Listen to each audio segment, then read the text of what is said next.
Okay, here we are on a lovely June afternoon. It is June 2nd, 2026, and we are here with my co-host, Ron Hayes.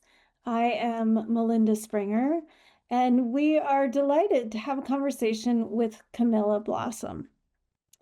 Ron, I only know Camilla since she's gotten on this call this afternoon, but you have a little bit of history with her. Why don't you introduce Camilla and then we'll let Camilla speak for herself. Well, yeah, Mindy, Camilla and I first met about, I think it's 4 or 5 years ago.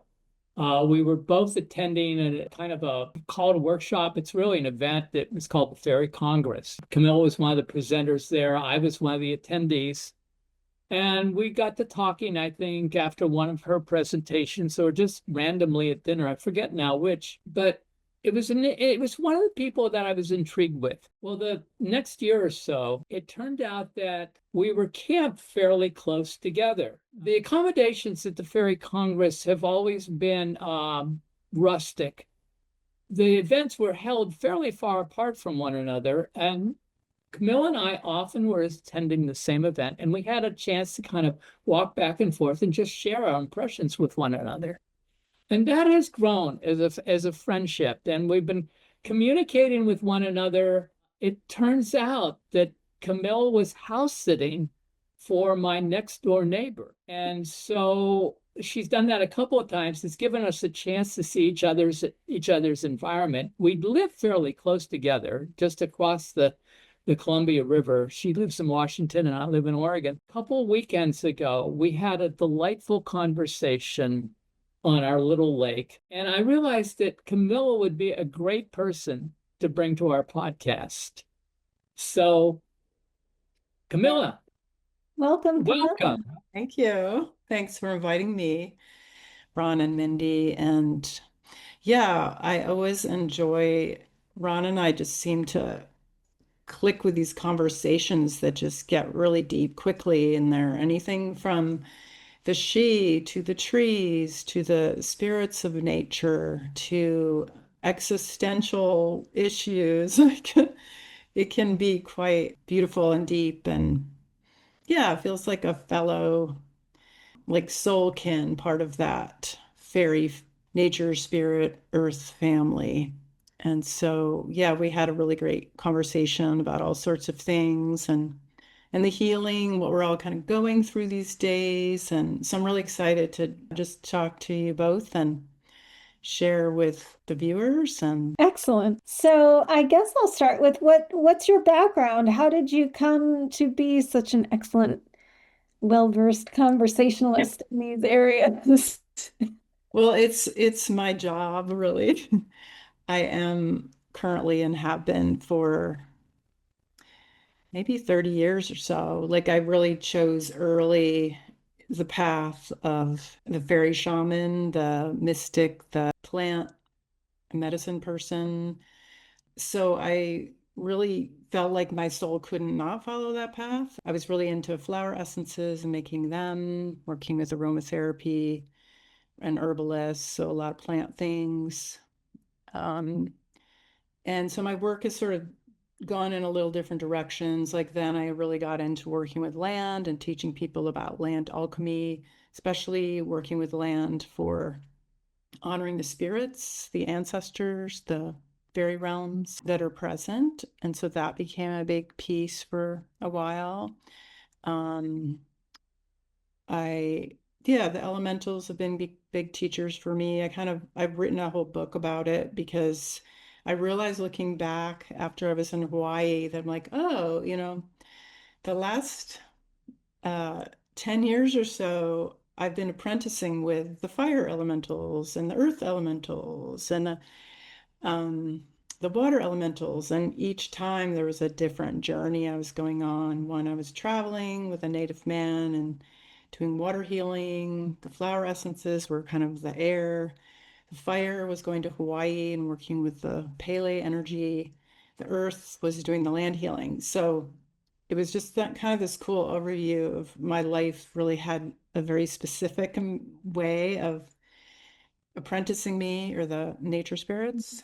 And so right now, so that's been going on for a while. And then just the last few years, the trees have been coming in really strongly. And I've been working with them for a long time. When I was doing the flower essences, making them in the Columbia River Gorge, I was also working with trees.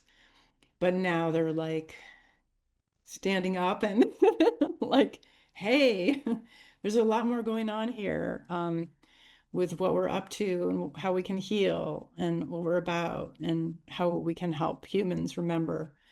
And so I've been working on putting together tree essences of 12 Pacific Northwest ones. I just taught a mystery school, sacred tree mystery school last year, and I'm kind of doing more this summer with them and kind of opening to what they want to do next with me. For groups and such. So I teach and heal and mentor and, with that work. So it's been a really fun adventure. And then meeting people who are into that kind of thing, or want to be into it, is always a delight for me. Camilla, I think I was struck in our conversation a couple weeks ago about the trees asking you to be a tree medium. Yeah. And in a certain way, what we're faced with is how do we learn the language of nature around us, and bringing forth that relationship between we as human beings and the trees, because a medium is that in between person, that person who's working to communicate something, who's an interpreter at the same and is learning to speak the language. So tell us more about what that's like. I'd love to talk about that and hear from you both as well. Because the whole piece of language, I think, well, first of all, I was kind of torn, every so often I kind of shift a little of my focus. Like, what do I call myself? An alchemist, a medicine woman, a energy healer. There's all these interesting terms that get tossed around to try to define and categorize who we are and what we're up to. And I was like sort of doing that again. Like, I wonder, now I really feel more of an elder, a grandmother, and like, what are the ways I want to describe what I do? And also for people to understand. But I just kept getting like, call yourself a tree medium, like claim that you're working with the trees and you are a medium. And I'm like, I can call myself that? Like there was a moment like, is that really the right word? But the trees are really insistent that that's what I should call myself. And I realized that I am a medium. I don't really call myself that. I am, a psychic, intuitive medium. I do that work with spirits, with ghosts, with energies of the land, the ancestors. Like I'm a mergy person. I'm very empathic and sensitive. So it's like, oh, like that's what I do. But it's also interesting, the whole thing with language, because a lot of even my own, like, oh, it means like we talk English or, or in our language of human, and like we talk back and forth. And that's sort of what people consider like a tree whisperer or a tree, that you're talking to each other. And I can channel and have that happen. But I also think it's much bigger. And I think us humans need to understand the language of these trees and nature and all of the beings, the animals, everyone else besides human. Like the real way to connect is a language that is not about English or words, right? That's almost limiting. It's really about frequency, energy, our heart space, and feeling. Like to me, working and making, I've made hundreds of probably flower essences. And so communicating and connecting with the consciousness of plants, like the language is through your heart. It's through feelings. And so to me, like some people go, oh, I'm not connecting with the tree, or I haven't seen the fairies, or I don't feel like I'm getting it. It's like, no, you're getting it more than anyone else because you're feeling it, right? And I think that's a really good message for people to have, because there's a lot of pressure to be a visionary and see all the magic of the lights of the tree, or or have like all these words come in, like I'm such a great channel. Like it's almost like a little ego involved when it gets into that. And so I'm seeing that tree mediumship. It's like, yeah, I just am available and present for them, and they're teaching me how to be that way, how to be a bridge for them, be a voice for them. And I'm learning, like, it's sort of a really fun place to be after doing this work for so long, right? Like, I'm in beginner's mind, like, I don't know what the heck I'm doing here, but I'm gonna work with them and see what they say. And I think, Ron, we were talking about this too, like, we don't feel so much for teachers anymore. Like, not that we were like, it's more about like the group, right? Like everyone is a teacher. There's no hierarchy, right? So I don't need anyone like to look up, you're the teacher that has the answers. It's really more the tree's the teacher, right?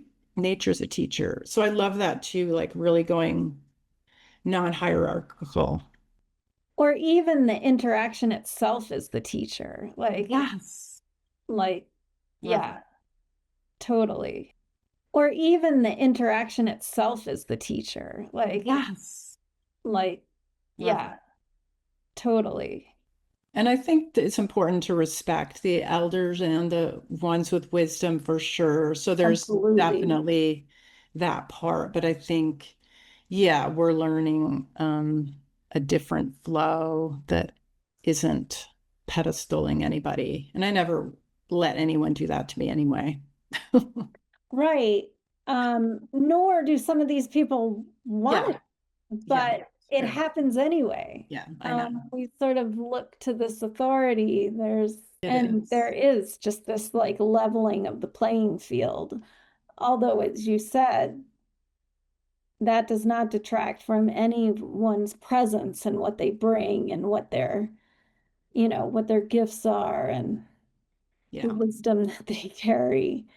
I think, Mindy, you and I have talked about this on one level of being um, not wanting to do anything by ourselves, not wanting to be that person who is the person within the context of whatever our work is. Um, but it goes deeper in a certain way, and I think that's what I'm hearing in what you're saying, Camilla, is it's not only that I don't wish to be the teacher, but I'm working now to invite all these other beings into this bigger relationship. Yeah. So it's on a human level that we now recognize that we can be co-collaborators working together. That's what this podcast is about. Yeah. The Go idea ahead. of collaboration, I don't for a second want to renege my autonomy or my own sense of leadership or sovereignty, but I don't want to, I used to feel like I used to go out in the world more and be like, I'll do that and Yeah. I'll do it myself. And in that sense, it's like, nope. It kind of brings back the story of I was with my partner and we were speaking about water at the Star Knowledge Conference and um 2012, I think. It was a while ago. And I was really nervous because I hadn't really spoken to hundreds of people about these things. And but it was two of us, and he's a very kind of strong man that, is fine with audiences and going on. But I felt like for water, it was really important for me to speak. And so he gave me the microphone. It's my turn. And I had been really nervous ahead. And I was like, it's really not about me. This is about the Devas of the water. And so I'm going to speak on their behalf. And so I went down the river actually beforehand and I called them in and said, use me as a voice. We're nature people, guardians, right? And so I did that. I just got up there and he couldn't get the microphone back. I just was like, I don't even have any idea what I said. I just channeled water and the spirits and whatever needed to be said. And so it's kind of a fun, both that it supported, like, yeah, we're never doing it alone, especially those of us who are doing this kind of thing. You know, I've been thinking a lot about we're moving into this age of relationship. And that's, we talk about that. But what I find in my own ideas when I come into that relationship and I think about what's relationship, I tend to think relationship with, and then I put an object, a name, a person, a tree, whatever it is. And because in a certain way, our we have a implicit understanding of relationship. We think about I have a relationship with my wife. I have a relationship with Mindy. I have a relationship with you, Camilla. But it's me and I think we're being challenged in a certain way to see relationship as me, us. By that I mean, well, I'll use an example. I'm putting a fence around the garden, our vegetable garden, and it's a relationship that includes the fence. It's a relationship that includes the bunnies who want to come into the garden. It's a relationship that includes the vegetables that we plant in the garden that the bunnies want to come in and eat. It's a relationship with the dirt that I'm digging up in order to bury the fence so the bunnies can't dig underneath the fence to come into the garden to eat the vegetables that I grew. And I could go on and on. But this relationship, when I said us, I don't know that's quite the right word, but it's a relationship that's a bigger relationship, and that's how all our experiences are. That we are just for myself, speaking for myself, I'm just at the place where I can stop myself and ask myself the question of what am I relating to when I am engaged in this action? What are the relationships here? What is the community of beings and forces and even my intention? What is this bigger community? So that is why I think this is a really important topic. And I'm glad we're delving into it a little bit more. I love that. It reminds me too, like the trees always talk about that it's not just the trees on their own. Like they have a whole entourage, like we do too. They have the gnomes and the fairies and the dryads and the overlighting devas and the all the different beings like come with them. You can't have a tree without all that. So it's sort of a reminder. I think we're all learning like we're in oneness, we're in unity consciousness, and nothing is separate. So there's like what you're talking about. It's not just the one-on-one. It's the oneness. I would call it the one us. The one us. Yeah, it's like The one us. me. Yeah. Yeah, it's like not me, we. Yeah. I've finished Suzanne Simard's latest book, the title it's breathing something. I wish I could remember. If this is the book you're talking about, is When the Forest Breathes. Is that? Yes, that's it. Put it into our podcast.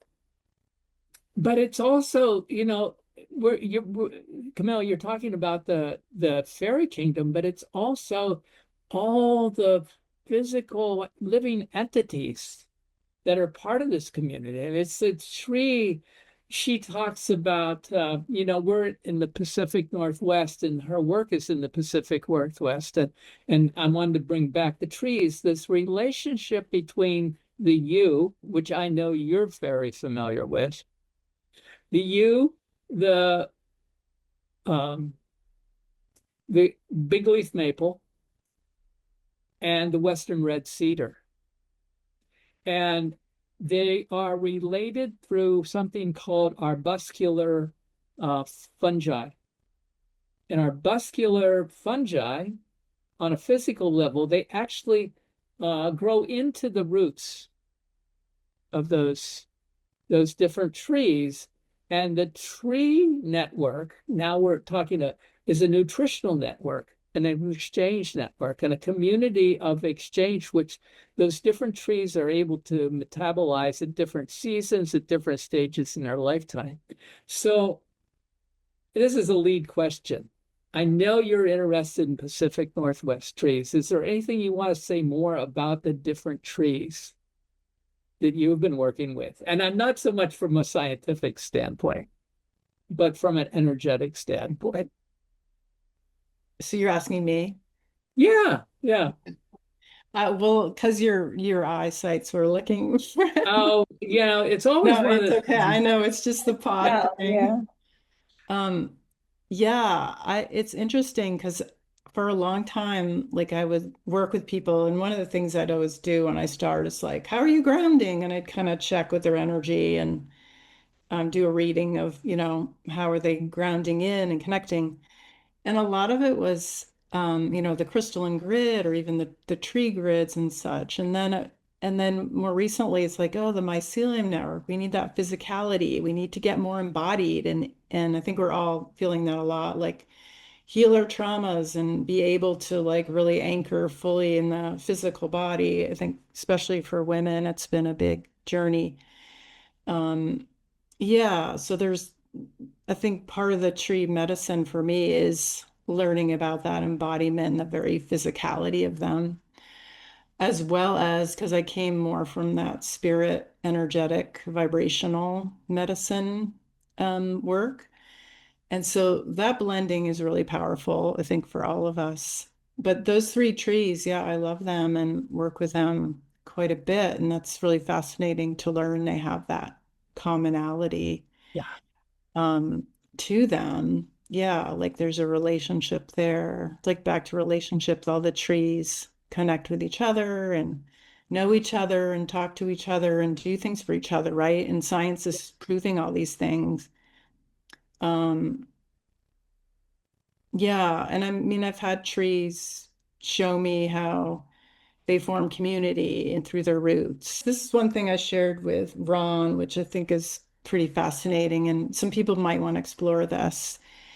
Like when I was teaching last year, like I was really trying to find ways to connect people more with trees. Like, what are things you can do to connect with them besides, hugging a tree or putting your hand or breathing, like a lot of ways we kind of know of.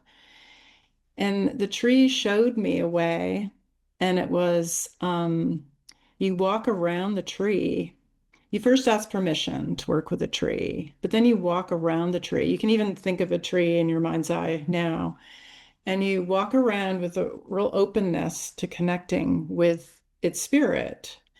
And what I found was there's a certain location where I'd feel all this energy, and it was almost like the spirit was out of the trunk and next to the tree, and it was like an orb. It was like a big, spirit resonance, and you could really feel it. And so they were inviting me, like showing me, well, this is how you can connect with trees, is like locating the spirit and you like walk into it. So you're merging with it.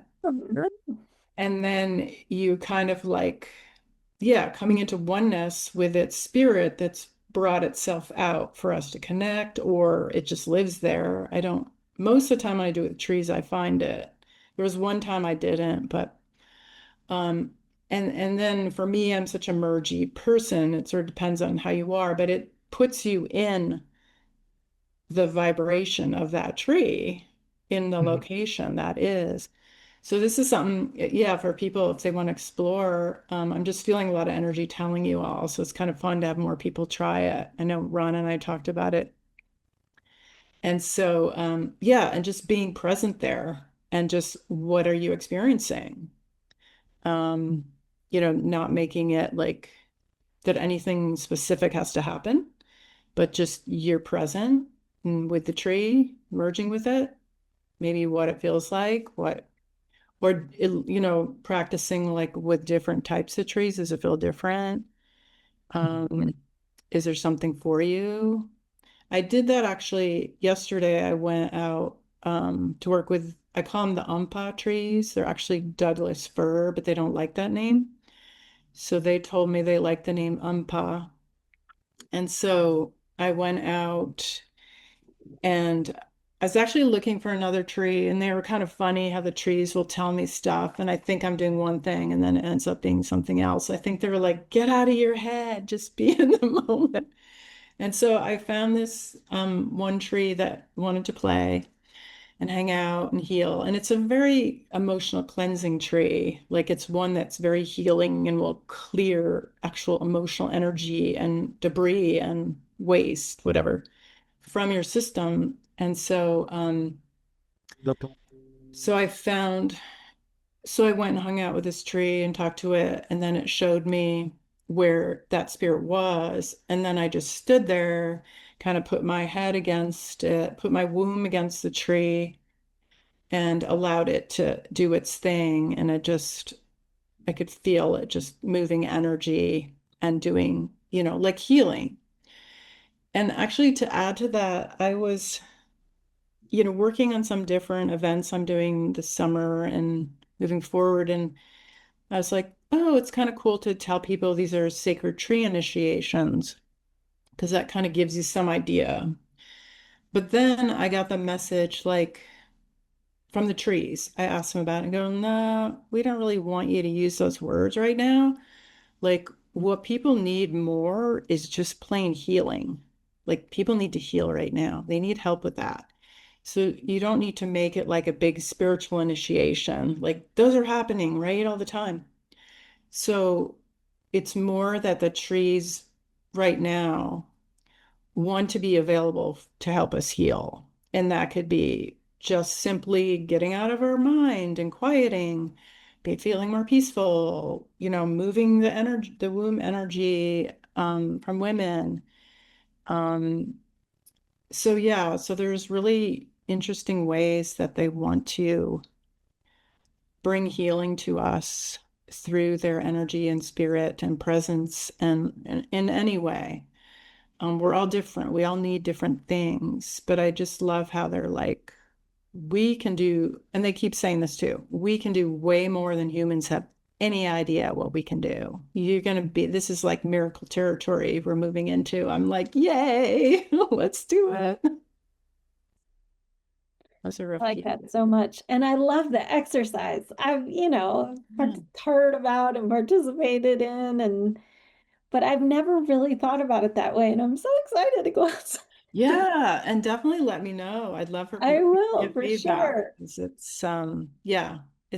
just a fun like ritual or exercise, or you can even get a bunch of kids. Like kids are so great at tuning in, right? So doing that with other people as well. It's a fantastic way of looking at it and kind of Yeah. a highly inspired way to engage. Well, and the other thing that was so interesting, this came to me from the trees. And then right after that, like I have a lot of tests, I think, because part of my learning as a soul is about power and being a woman and power over. And it was so interesting because right after the trees told me this, I had two powerful women who are teachers and, healers and all that. And both of them were like, oh, I have something to show you. This is how you can connect to a tree. And one gave this chant and this whole thing and told me that. Another had a pendulum and she does orienteering. There's a whole bunch of people that do that with the grids. And I tried to order the pendulum, it wouldn't come. I was like, you know what? Like, all these people are telling me what I should do with the trees and how to relate with them. And I'm doing that too to others. But what I really like to tell people is don't listen to anyone else more than yourself. And so it was a big teaching for me, a reminder, like doing any of this work to really go by your own inner guidance, even before I listen to even anything I say about it. I'm just sharing experiences I've had and they might help, um, but yeah, it's also like a time, you're talking about sovereignty and free will, like really holding our own. And I think that's a teaching, right, of the trees Yeah. too. Like, don't just listen to everyone else's way. Like that works for them and they got that from the trees or whoever. But that's not for me.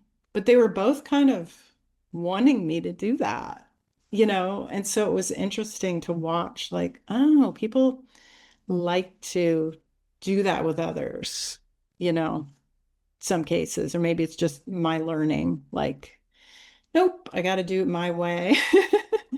Or the tree way, right? Like that's what I think we're all learning as humans. It's like, don't just listen to, you're talking about teachers and stuff. Don't just listen to other people. Like if you really want to learn this, listen to the tree, listen to the she, listen to the fairy realms. It's what we're here to do is that inner listening, right? And to the, again, like I know you, and to the process itself. Like, Yes. just the process itself. What's the process itself? So that feels like the new way of looking at relationship. That we're not passing a ball back and forth when we converse. We're like listening to what we say together, or how we kind of do that thing together. I love that you mentioned that again because it feels like we're so used to kind of having a tangible goal and I even had this woman call me and she went to one of my classes. It was a hemlock tree thing a few years ago. And it was when I was kind of getting started.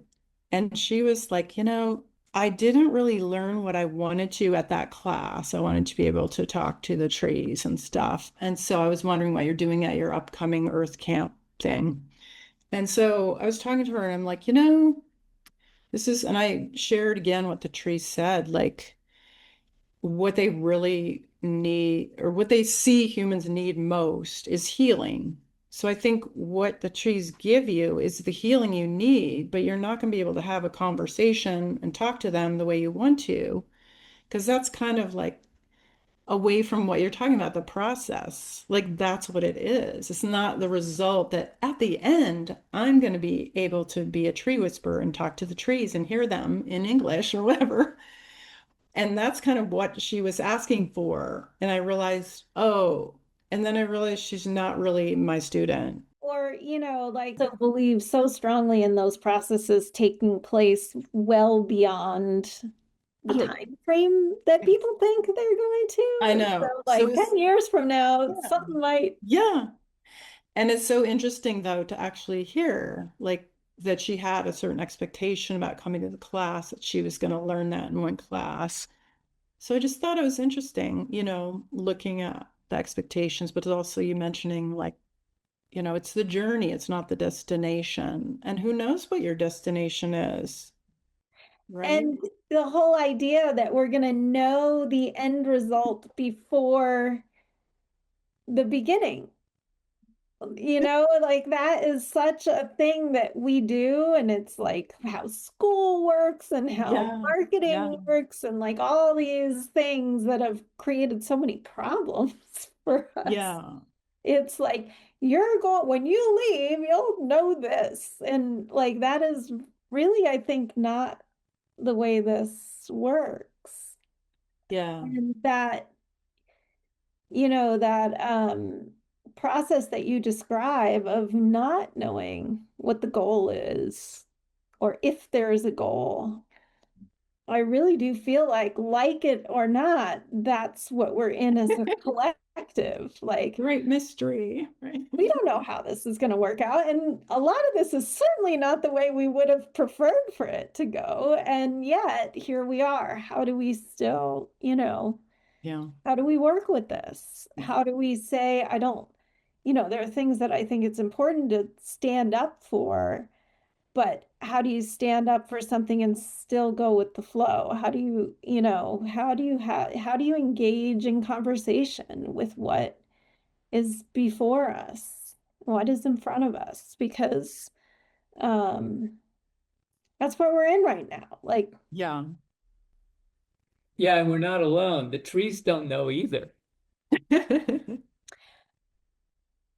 we all seem to know a piece, and together we probably know the whole, but without really knowing, really being able to tune into what piece we bring, what piece of that knowledge we bring, we're really like, that's step one. And I feel like that's where this call for healing is. It's like, goodness gracious, just calm down enough that you can even hear what is being brought from you, so that you can't even begin a conversation without, like, you know, having that porousness. And physically and mentally and everything, we're so like, like, hang on a second. Yeah. I feel like that's what the trees are offering. It's like, shh, just hang on. Yes. Slow Like, down. everybody needs to calm down before we Yep. even begin, and they really can offer that. I think even, in dense situations and dense people, the people know that ability in a tree. Yeah. I think it Yeah. is a universal um connection, people and trees, right? I Even mean, we're living inside of wooden structures most of the time, and we still have paper, and it's just all around us. Even, and of course the trees yeah. themselves, but like, just it's such a part of us. There is a place. This reminds me of an experience I had when I first started coming to the Pacific Northwest. On the east side of Mount Rainier, there is a forest of trees that's 1,000 years old. I mean, some of them have fallen, some of them are still around. They're Douglas firs and Western red cedars. It's an island, and I don't recall the river. But because it was an island, it never really had forest fires.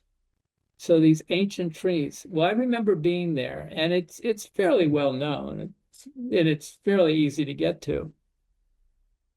And people walking to this, come to this place, and they'd be chatting, and they'd be talking, and they'd be yelling. They'd say there was even somebody there with their boombox.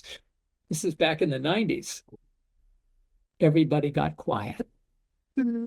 They went into that place, and it got quiet. Now I think you're right, Mindy. There is that we go, it's now forest bathing is a thing. It's now prescribed. I don't know in the US, but in Europe, they're prescribed to take a forest bath. Yeah, I know there's a lot more science behind all the woo-woo stuff that I've been into for a long time. Yeah. Right. And I think it's making people take notice, or just they're noticing how they feel. But things like forest bathing, like, yeah, or those writers that are doing, like the one you mentioned, yeah, connecting the science with the energetic and metaphysical. And just bringing the fields together. I Yeah. mean, the separations that we've made in these different disciplines and different ways of thinking, that's all us. Yeah. So when they start to merge, that's just makes it easier for everyone. It's that, like, dissolving of the barriers that we've put up, Yeah. and the conversation that happens together. Mm-hmm. It's sort of like the full Yeah. It's also, to me, like a lot about kind of masculine and feminine quality, you know, what you consider those qualities for those and how pulled apart they've been. And Oh, I mean, yeah. it's sort of a similar, like spirit and matter, the physical, left and right, the brain hemispheres. So yeah, that feels like that's part of that, honoring all of it. Well, Camille, I'm glad you brought that up, just because that was part of our conversation a couple Yeah. of weeks ago. And well, it's part of my ongoing home conversation. And Mindy and I spoke earlier today, and it became part of our conversation. It's interesting for me, and I think I expressed it, is being a relatively sensitive being in a male body. It's been a little hard to understand uh, the the bro world, so to speak. Although I formed a men's group at five of us, and we've all kind of come into this more balanced place over the last 20 some years. But I want to kind of pull back from it as a male because my job is to tell everybody what to do. That's what I grew up with. I was a project manager in construction, and I'm a guy, therefore I am supposed to tell you what to do because Mansplaining, you mean? Is that part of your job description? I didn't even have to sign up. It was like it was handed to me at birth. You know, So I'm open, whatever conversation can come about. I'm interested. I really am because Camilla, you and I spoke about money uh and I understood something that I wasn't it's so ingrained that it didn't even occur to me that if, for instance, women and money has never been the province of women because men took care of the money. It just was that way. Men own things. Um, and I suddenly realized I never knew that, I never had that in myself to think that women wouldn't automatically think that they could control their own money. yeah. Well, I And mean, I told until that to what? my wife, and she said, duh. Like until I don't know, what was it, like 1990? Women couldn't have there's some Credit card crazy something, date yeah, or about mortgage credit or whatever. cards Yeah. and I Ridiculous. mean, like Well, this part is of this, not even 100 years ago. This is yeah.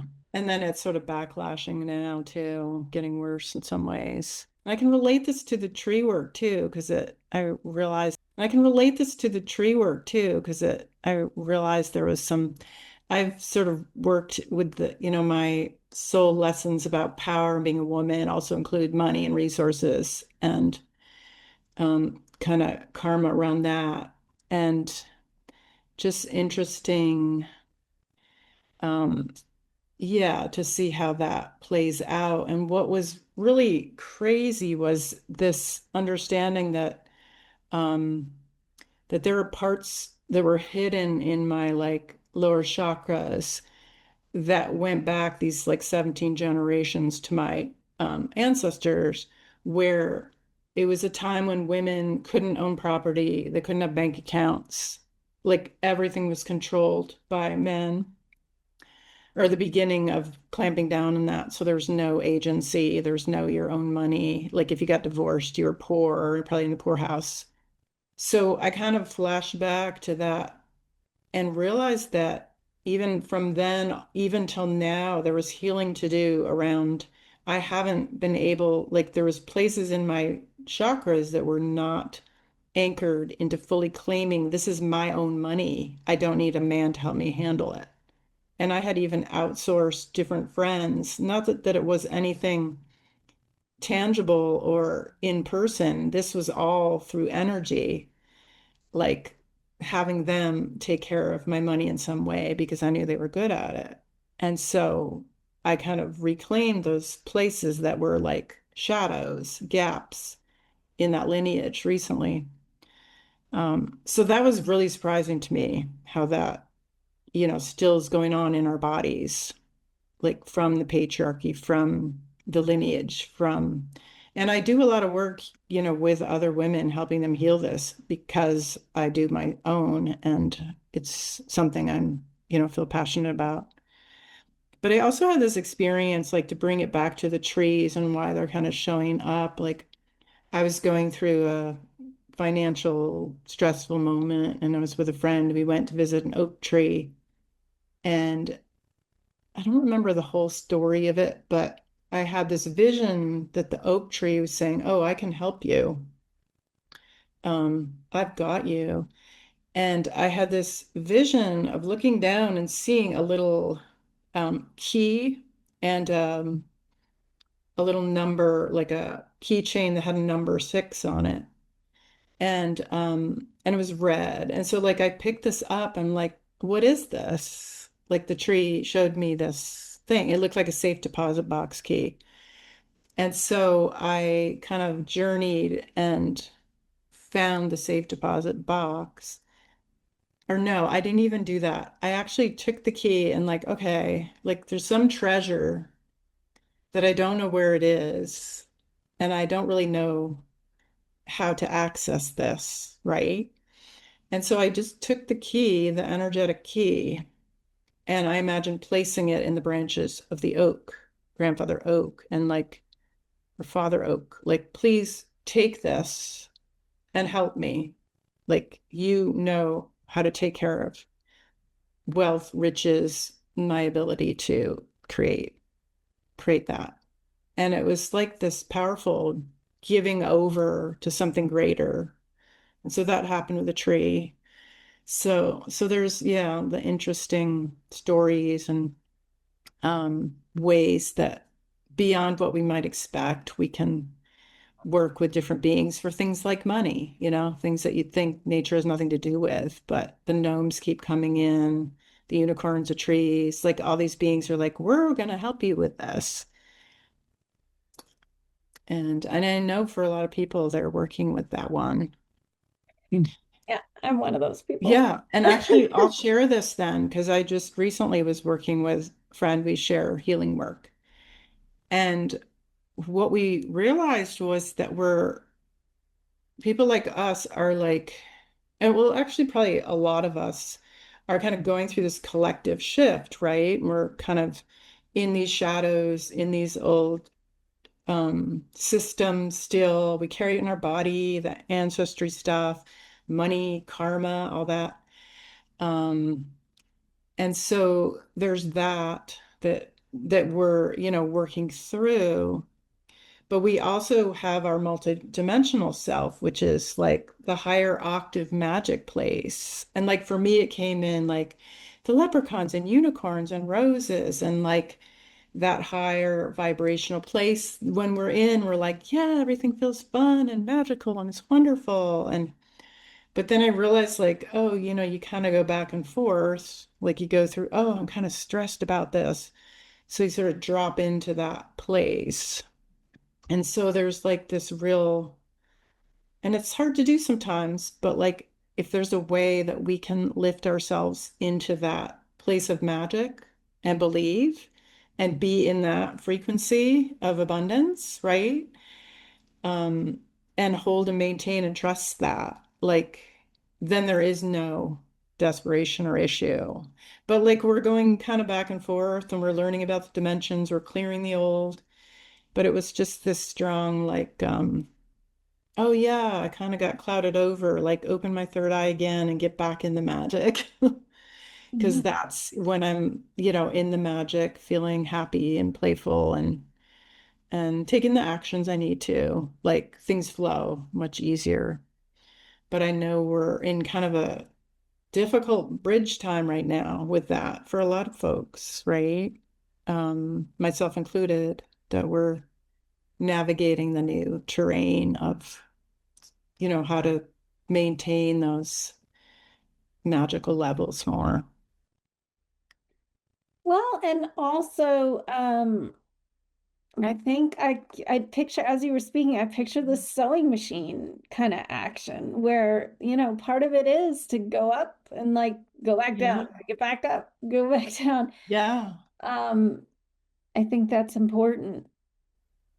Yeah, it's part of the healing, right? I mean, I Mhm. think especially like not to discount, I think men have their own body things, but being in a woman's body, like we have carried a lot of distortions projected onto us through lineages as a woman's body. And so, yeah, those kind of things are can be challenging to heal or to lift up. But yeah. But I think we're just, yeah, doing about maybe sewing it all together. So it's like integrating.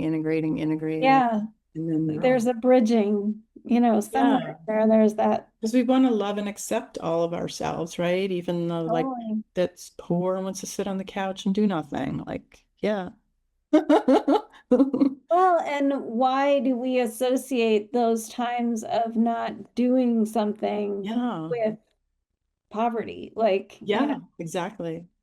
Like, there's so that's much part of the problem right judgment. there. I mean, I know. the feminine, my version of feminine is very productive, but isn't always like running around with a hammer and doing something. I think, like we can sit on the couch and make a baby. Oh, yeah.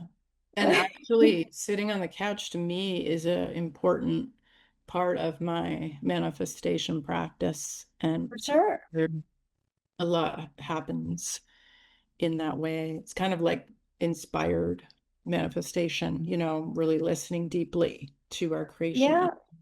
And what happens when there's a societal pressure not to allow that? That Yeah, if you're doing that, you're lazy, that's you're not, right. Or like you're right not going there, to that's do like well when if all you're this, sitting around creating like a woman that way. It's which like, is like, that's oh, what we that's do. like, that is That's who how we we are. do That's our it. bodies.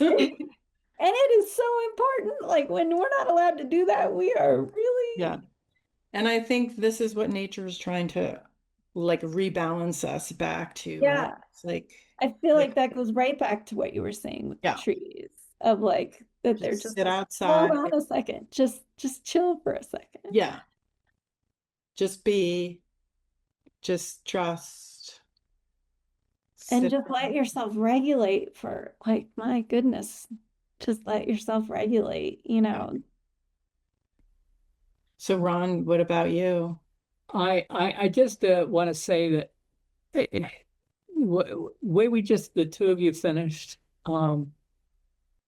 you carried an energy of appreciation and love for the balance and harmony that can come forth when you do actually center yourself in the world, in yourself, and be open.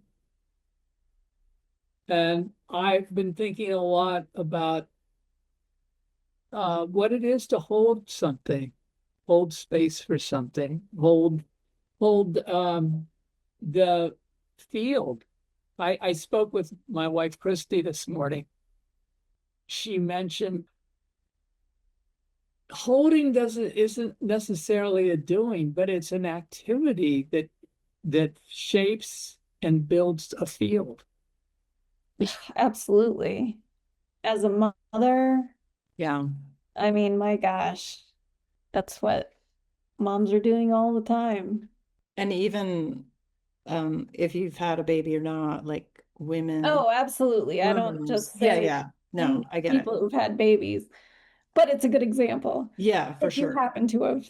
But like the energy of our womb, or even if you don't have a physical, like the energy of that space, in Seriously, the like body, right? It's like throw people holding, in there. gestating, holding, and then releasing. And so it's a very strong elemental force. I mean, it's the strongest, most powerful force on the planet is that creation energy that's in the womb, the energy that can birth. And it's holding something, it's allowing something to happen. And we do it best when we're on the couch. Yes, we do. I'm totally a couch person. or well, it's like a tree, like the stillness and being present that way, like learning how to be more that resting, present, balancing. Balance is, I mean, no one wants to spend their whole life on the couch. Yeah. So absolutely balance. Yeah, that's what we all seem to be sorting out. Yeah. You I know, feel like that's a a good good moment. spot yeah, Yeah. Feels like nice and harmonious. It does. Feels Doesn't like it? time in the trees, actually, right Yeah. Just here. like, oh, go Thank ahead, you Mindy. so much. It was lovely to meet you through this conversation on a yeah. podcast, and I can't wait to go out and work with this new way of thinking and kind of being physical with the trees and whatever else. And I have so enjoyed this conversation. Well, thank you so much for having me. I have too. It's been like such a beautiful blessing and delight to converse and share and connect. So, And Ron, I cut you off when you were about to No, speak. no, I just felt the same way. It was like we've come to this place of balance, and it is a very lovely place to be. And I just, once again, find how much I enjoy these conversations with you, Mindy and Camilla. We're able to kind of take our conversation even deeper. I think it's nice having the two of you exchange. You know, Mindy, I just want to say I deeply appreciate this conversation because it's an opportunity for me. I just keep learning through these conversations. We're doing a podcast. We don't know what's going to come out, and it's three people collaborating. Mhm. And when you collaborate, something new emerges. And I feel like that's what's happened today. So, Camilla, I want to thank you for coming on. And I know we'll have more conversations, but I also want to leave open the opportunity to come together sometime in the future. yeah. And Mindy, once again, I really feel like we're building something here and and it's growing. So it's really good. I'm very happy what's taking place. Yeah. So until we all meet again, All Thank right. you so Thank much, you. both of you. Bye-bye. This was bye lovely. now. Bye.